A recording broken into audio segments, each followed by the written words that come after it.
तालुक्यातील मौजे बोरी भडक या ठिकाणी हातमजुरी करणारे कांबळे यांचे कुटुंब यांची सासू आजारी असल्याकारणानं त्यांनी खासगी सावकार काळे राहणार डाळिंब यांनी 2,10,000 रुपये टक्क्यानं दिले होते व त्यांचे मामा पवार राहणार खानोटा यांची जमीन लिहून दिली। काळे यांनी कांबळे यांना 2 लाख देताना 1 महिन्याचे व्याज 20,000 व काळे यांचा मुलगा व त्याचा मित्र हे पैसे देण्यासाठी मध्यस्थी केली होती, म्हणून या दोघांना 20,000 प्रत्येकी 10,000 असे दिले। असे 40,000 रुपये सावकार काळे व दलालांनी घेतले। कांबळे यांना 1,60,000 रुपये दिले। कांबळे यांनी काही दिवस महिन्याला 20,000 रुपये देत राहिले। काही दिवस हप्ता थकल्यानंतर त्यांच्या घरी जाऊन कांबळे यांच्या पत्नीला छेडछाड करणे, शरीर सुखाची मागणी करणे, कांबळे घरी नसताना त्यांच्या पत्नीला शारीरिक मानसिक त्रास दिल्यानं कांबळे यांनी सावकार काळे यांना 2,50,000 रुपये देऊन संपूर्ण पैसे दिले। त्यानंतर अजून पैसे राहिले आहेत असे सांगून जमिनीचे कागद माघारी करण्यास नकार दिला व कांबळे कुटुंब उद्ध्वस्त झालं। काळे यांच्या दहशतीला घाबरून 3 महिने घर सोडलं। मुलगा यवत या ठिकाणी काम करत होता। या सावकार काळे यांच्या जाचाला कंटाळून काम सोडावे लागले। दुसरा मुलगा इयत्ता 12वीच्या बोर्डाचे पेपर दौंड येथे देत आहे। या सावकार काळे यांनी कांबळे कुटुंबियांना आत्महत्या करण्याची वेळ आली आहे। कांबळे यांनी खासगी सावकार काळे यांच्यावर सावकारीचा यवत पोलीस स्टेशनला दिनांक 8 मार्च 2019 रोजी गुन्हा दाखल करण्यात आला आहे।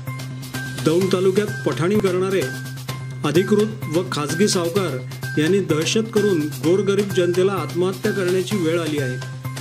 काही सावकारांनी शेतकऱ्यांच्या जमिनी नावावर केल्या आहेत। अशा शेतकऱ्यांनी एकत्र येण्यासाठी माहिती सेवाभावी संस्थेनं जाहीर आवाहन केले आहे। दौंड तालुक्यात अधिकृत सावकारांना अटी व नियमांचे भान राहिले नाही। या अधिकृत सावकारांचे लायसन्स रद्द करण्याची मागणी माहिती सेवाभावी संस्थेच्या वतीनं करण्यात आली आहे। खासगी सावकारांना पैसे देऊ नका व अधिकृत सावकारांनी नियम व अटीचे पालन न करता चुकीच्या पद्धतीने व्यवहार केला असेल तर या सावकारांवर गुन्हे दाखल करावे। वार सोमवार दिनांक 11 मार्च 2019 रोजी शेतकऱ्यांच्या अन्यायाला वाचा फोडण्यासाठी माहिती सेवाभावी संस्था नवीन टीम तयार करणार आहे व पुणे जिल्ह्यातील ज्या शेतकऱ्यांना सावकारांच्या जाचाला कंटाळून आत्महत्या करण्याची गरज नाही, या अभियानांतर्गत दौंड तालुक्यातून सुरुवात होणार आहे। दौंड तालुक्यातील कार्यक्षम अधिकारी उपविभागीय पोलीस अधिकारी माननीय सचिन बारी साहेब, दौंड पोलीस स्टेशनचे पोलीस निरीक्षक माननीय सुनील महाडिक साहेब, यवत पोलीस स्टेशनचे पोलीस निरीक्षक माननीय भाऊसाहेब पाटील हे अधिकारी प्रामाणिकपणे काम करतात। दौंड तालुक्यात या सावकारांमुळे अनेक शेतकऱ्यांना आपला जीव गमवावा लागला आहे। त्याही शेतकऱ्यांनी या सावकारांवर गुन्हे दाखल करावे। सावकार दहशत निर्माण करत असेल तर माहिती सेवाभावी संस्था यांच्याकडे संपर्क करावा।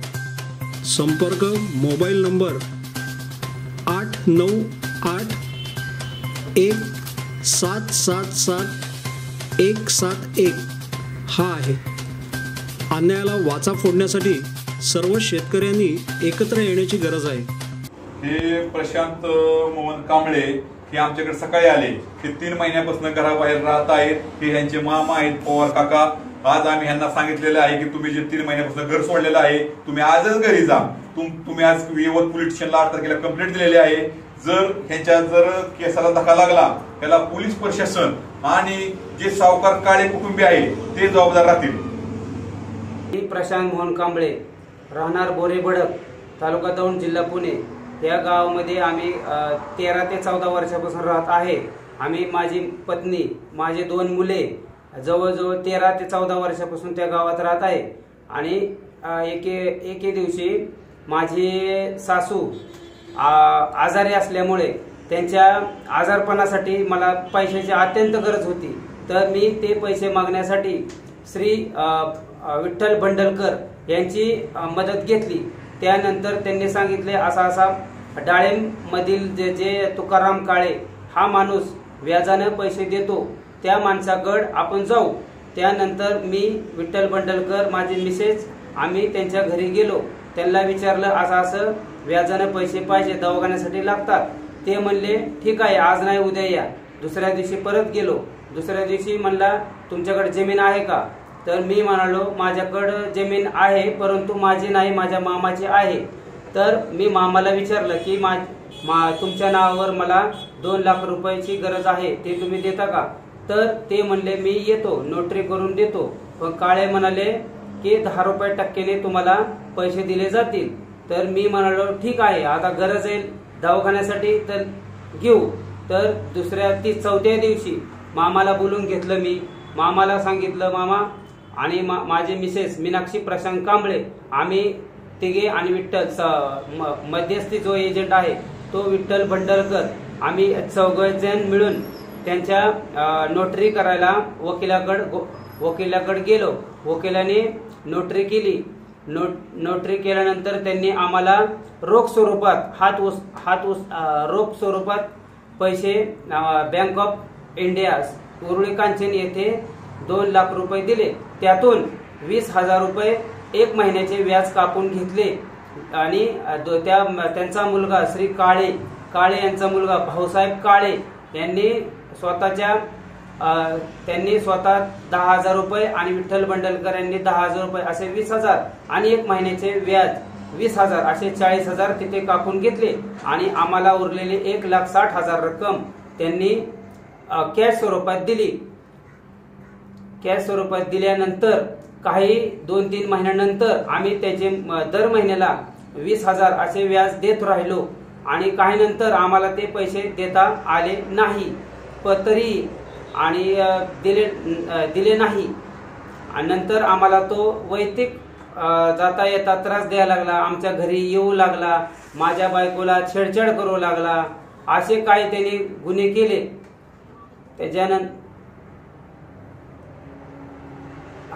त्याच्यानंतर मी काळेला सांगायला गेलो की काळे साहेब आम्हाला थोडं मुदत द्या. ते म्हणले तुम्हाला मुदत काय मिळणार नाही, तुम्ही जेवढे पैसे घेतले तेवढे द्यावं लागेल. नंतर आम्ही त्यांना 6 महिन्यानंतर त्यांना 60,000 रक्कम 60,000 रक्कम दिली. नंतर त्या 1 वर्षानंतर त्यांना 2,50,000 रोख दिले. त्याच्यानंतर तो म्हणायला लागला की वरचे 50,000 10% वरचे जे आहे ते तुम्ही आम्हाला लवकरात लवकर द्या, नाहीतर मी तुमच्या पत्नीवर बलात्कार करीन, असा तुकाराम काळेचा मुलगा भाऊसाहेब काळे म्हणला. माझ्या बायकोला वैयक्तिक छळ केला. रस्त्याने येता जाता गाडी अडवली, अंगाला हात लावणं, हा प्रकार त्याने जवळजवळ 6 महिने केला. त्याच्यानंतर मी स्वतः ते पैशाला कंटाळून, त्याच्या व्याजापायी कंटाळून मी माझं घर बोरीबडकचं सोडून जाण्याच्या अगोदर त्यांना एकदा एक विनंती केली की काळे साहेब, मी तुमचं काय राहिलेलं पैसे देईल, परंतु आमच्या घराला काय छळू नका, काय त्रास देऊ नका. मी माझी Mrs Venkateshwara hatcheries private limited भोरियांदी येथे कामाला आम्ही दोघे मिळून आहे. जवळजवळ 13 ते 14 वर्षापासून आम्ही कार्यरत आहे त्या कंपनीमध्ये. आज ह्या पैशामुळे त्यांनी जर थोडंसं समजून आम्हाला घेतलं असतं तर आम्हाला ही वेळ रस्त्यावर यायला भाग, ह्या काळ्या परिवारांनी आम्हाला रस्त्यावर येण्याचे भाग पाडलेले आहे.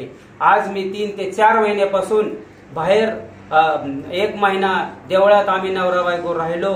केवळ त्या काळेच्या आणि त्याच्या मुलाच्या त्यांच्या या प्रकार घाणेरड्या वृत्तीमुळे आम्ही बाहेर राहत आहोत. आणि याचप्रमाणे माझा मुलगा रेवण प्रशांत कांबळे हा 12वीची परीक्षा सुद्धा त्याला नीट देता आली नाही. आणि माझा दुसरा मुलगा शिवम प्रशांत कांबळे हा 10वीमध्ये आहे. आणि ह्या 10वीच्या ज्या परीक्षा चालू आहे त्या येतेमध्ये सुद्धा त्याला परीक्षा देता नीट आलेली नाही. ह्याचा पूर्ण जातो तो काळे आणि त्याचा मुलगा भाऊ काळे यांच्या कुटुंबावर जातोय. याचप्रमाणे माझ्या घराची पूर्ण ताटातूट या काळे परिवारांनी केलेली आहे. आणि माझा मामा नामदेव स्वप्ना पवार यांनी आम्हाला भरपूर सहकार्य केलं आणि ते सहकार्य करता करता त्यांना एवढं सांगितलं की माझी जमीन तुम्हाला 18 गुंठे लिहून दिलेली आहे, तरी पण तो आम्हाला राजे होईना घरी यायचा। मी नसताना माझ्या बायकोने मला फोनवर सांगितलं की हा काळे आणि त्याचा मुलगा रोज घरी यायचा आणि छेडछाड करायचा, हे वाईट कृत्य करायचा, हात लावायचा, आम्हाला कुणाचा आसरा नाही, कुणाचा सहारा नाही। ह्या संदर्भात एवढं करूनही तो शांत बसलेला नाही आणि मला मी याच्यानंतर यवत पोलीस स्टेशनला कंप्लेंट दिली।